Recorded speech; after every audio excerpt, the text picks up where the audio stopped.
shot.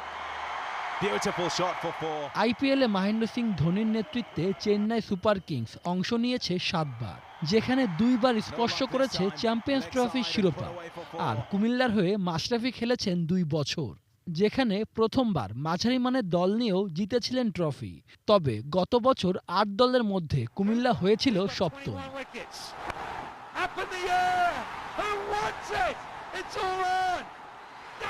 শুধু মাঠের খেলাই নয়, দল নিয়ে সন্তুষ্ট না হয় হোটেল ছেড়ে চলে গিয়েছিলেন অধিনায়ক মাশরাফি।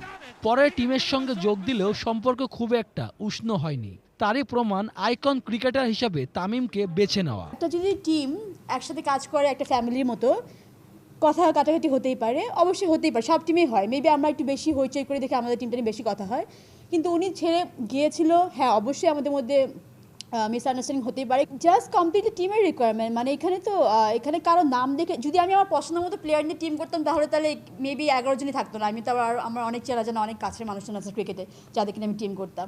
এটা কমপ্লিটলি প্রফেশনাল একটা চয়েস, টিমের রিকোয়ারমেন্টস অনুযায়ী যেখানে যে জায়গাটাতে বসতে পারে সেটাই।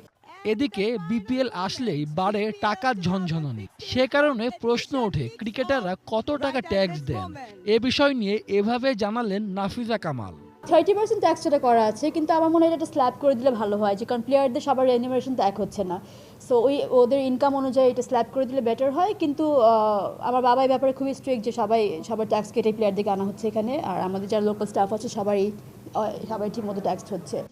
আর বিদেশিদের মধ্যে কে কে আসছেন সেটাও পরিষ্কার করেছেন কুমিল্লার চেয়ারপারসন। বিদেশি প্লেয়ার্সদের মধ্যে কনফার্মেশন হয়েছে হচ্ছে Colin Munro, Angelo Mathews, Shoaib Malik, Mohammad Nabi, Rashid খান, হাসান আলী, ফাকার জামান, ফাহিম আশরাফ। নতুন পুরানো ইয়াং সিনিয়র মিলেই আছে। আর ডারন ব্রাভো আজকে। গুরুদায়িত্বে আবারও কুমিল্লায় ফিরবেন কোচ সালাউদ্দিন। এবার দলের লক্ষ্য সেরা 4-এ ওঠার। মাঠের লড়াইয়ে শেষ পর্যন্ত কে জিতবে সেটা দেখতে মুখিয়ে থাকবে ক্রিকেট অনুরাগীরা। শুভ দেবনাথ, এটিএন নিউজ, ঢাকা।